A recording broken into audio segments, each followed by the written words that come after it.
다양한 기질이 있다는 건 무엇을 의미할까요? 아이는 내맘 같지 않다는 거죠. 내가 원하는 대로 내 아이를 마음대로 디자인할 수 없다는 겁니다. 그럼 기질을 잘 이해하고 기질대로 아이를 잘 키운다는 건 첫 번째는 아이의 기질이 무엇인지 파악하는 것, 그리고 그 기질이 가지고 있는 긍정적인 측면을 봐주는 겁니다. 왜냐하면 기질은 바로 그 아이가 살아갈 생존 전략이기 때문이죠.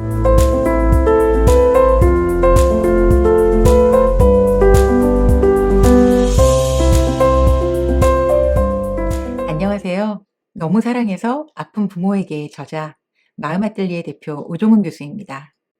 오늘은 여러분들과 기질에 대한 이야기를 나누어 보고 싶은데요. 예전에 두 아이가 상담실을 찾은 일화가 있었습니다. 두 아이는 모두 학교에서 적응이 어렵다고 해서 의뢰가 된 아이들이었는데요. 제가 이 두 남자아이를 제 앞에 앉혀놓고 같은 종이와 스탬프 도장을 주고 마음대로 찍어봐 라고 이야기한 적이 있었습니다. 이 두 남자아이는 나이도 같고 또 학교 부적응이라는 주 호소 문제도 같은 아이들이었는데요. 같은 장소에서 같은 재료를 갖고 같은 시간에 저와 앉아 있었지만 스탬프 도장을 찍는 방법은 많이 달랐습니다. 첫 번째 아이는 먼저 도장을 받자마자 마음껏 마구마구 스탬프 도장을 찍었습니다. 한참을 신나게 찍던 이 아이는 뭔가 공기가 이상하다고 느꼈는지 도장 찍기를 멈춘 채 옆을 돌아봤습니다. 그때 옆에 앉아있던 그 친구는 어떻게 하고 있었을까요? 이 친구는 숨을 죽이고 자기 몸을 책상에 바짝 붙여놓고는 도장을 물고기 꼬리하고 입을 맞추느냐고 하면서 열심히 조심스럽게 찍어대고 있었습니다.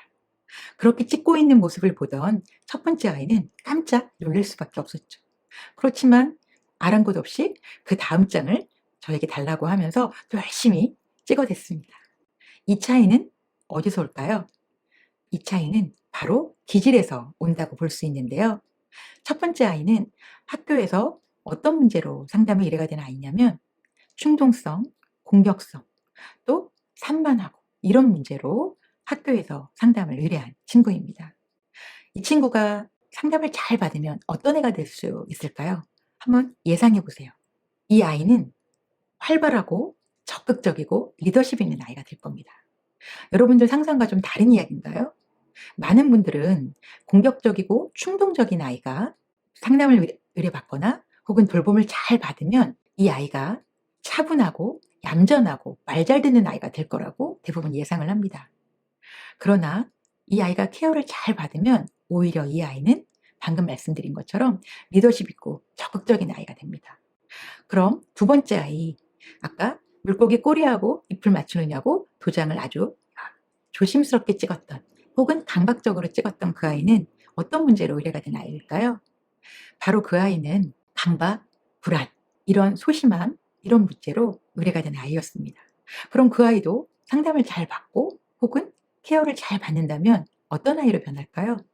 네, 맞습니다. 신중하고 사력 있고 차분한 아이가 되는 거죠.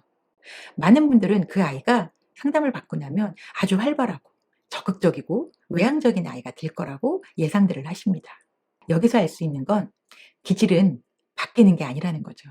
그래서 기질은 변화시키는 것이 아니라 받아들이는 것입니다. 기질은 바로 하나님이 주신 선물이기 때문이죠.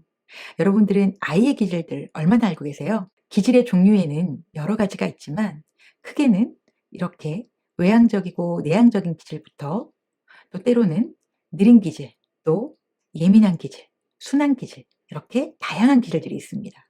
다양한 기질이 있다는 건 무엇을 의미할까요? 아이는 내 맘 같지 않다는 거죠. 내가 원하는 대로 내 아이를 마음대로 디자인할 수 없다는 겁니다. 그럼 기질을 잘 이해하고 기질대로 아이를 잘 키운다는 건 첫 번째는 아이의 기질이 무엇인지 파악하는 것, 그리고 그 기질이 가지고 있는 긍정적인 측면을 봐주는 겁니다. 왜냐하면 기질은 바로 그 아이가 살아갈 생존 전략이기 때문이죠. 지금부터 아이들을 잘 들여다보세요. 그 아이가 어떤 기질을 가졌는지 파악하신다면 그 다음부턴 그 기질을 존중해 주십시오. 아마 그렇다면 하나님의 자녀로 잘 자라게 될 겁니다.